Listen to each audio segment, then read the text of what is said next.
नमस्कार। आज दिनांक 1/6/2021 है और गीता की निर्मल धारा के निर्मल प्रवाह में, अबाध प्रवाह में हम आगे बढ़ रहे हैं और आज 7वें अध्याय के 26वें श्लोक से प्रारंभ करेंगे और आज यह अध्याय समाप्त हो जाएगा क्योंकि इसमें 30 श्लोक हैं। तो आइए प्रारंभ करते हैं। वेदाहं समतीतानि वर्तमानानि चार्जुन भविष्याणि च भूतानि मां तु वेद न कश्चन। हे अर्जुन, मैं सभी वर्तमान, भूत, भविष्य में होने वाले सभी प्राणियों को जानता हूँ, परंतु मुझे कोई नहीं जानता। यानी क्योंकि प्राणियों के ऊपर माया का असर है और भगवान मायातीत हैं, इसलिए वो सबको जानते हैं। इच्छा द्वेष समुत्थेन द्वंद्व मोहेन भारत सर्वभूतानि सम्मोहं सर्गे यान्ति परन्तप। हे भारत, भारत अर्जुन को कहा है, हे भारत, इच्छा द्वेष से उत्पन्न द्वंद्व और मोह के कारण सभी प्राणी सम्मोह से ग्रस्त हैं और वो दोबारा जन्म मरण के चक्कर में जाएंगे, क्योंकि इसको लांघना बहुत ही मुश्किल है। परंतु आगे कहते हैं, येषां त्वन्तगतं पापं जनानां पुण्यकर्मणां ते द्वन्द्वमोह निर्मुक्ता भजन्ते माम दृढ़व्रता।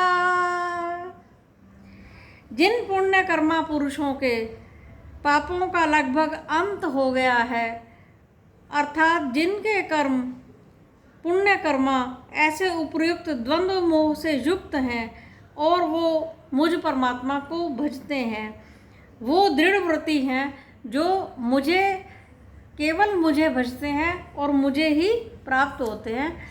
शेष जितने भी सब जीव हैं वो जन्म मरण के चक्र में ही बंधे रहते हैं।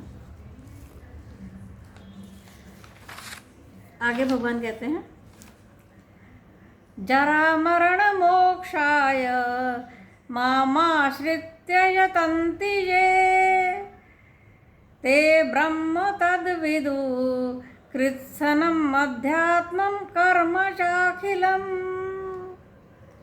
जो पुरुष जरा मृत्यु से छूटने के लिए मुझ परमेश्वर का आश्रय लेकर, अर्थात मुझ में चित्त को समाहित करके प्रयत्न करते हैं, वे मुझे प्राप्त होते हैं और वो कर्म के तत्व को भी जानते हैं।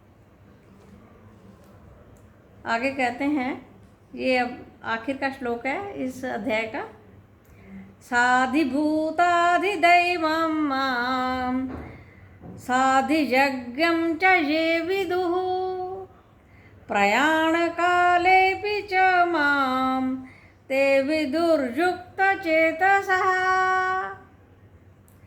भगवान कहते हैं, जो मनुष्य मुझ परमेश्वर को हर समय याद रखते हैं और आदि भूत आदि देव साधि यज्ञ सभी तरह के यज्ञ करते हैं, जैसे पहले भी भगवान ने बताया 3 अध्याय में कि कितनी प्रकार के यज्ञ होते हैं, दैव यज्ञ, पितृ यज्ञ, बलि वैश्वानर यज्ञ और कर्मकांड आदि, वो सब होते हैं। वो सब मुझे जानते हैं, परंतु मैं उनको प्राप्त होता हूँ जो हर समय मुझे भजते हैं, तो वो प्रयाण काल में यानी मृत्यु के समय में भी मुझको भज सकते हैं। यानी इस योग्यता को मनुष्य को अर्जित करना पड़ता है, ये अकस्मात किसी को प्राप्त नहीं होती। जो जीते जी हर समय भगवान का नाम याद रखता है, उसको ही प्रयाण काल में यानी कि जीवन के अंत काल में उसका नाम याद रहता है। अन्यथा सभी प्राणी एक मोहित अवस्था में या बेहोशी की अवस्था में शरीर त्याग करते हैं। तो शरीर त्याग अगर बेहोशी में होगा, तो जन्म भी बेहोशी में होगा। ये एक योग्यता है।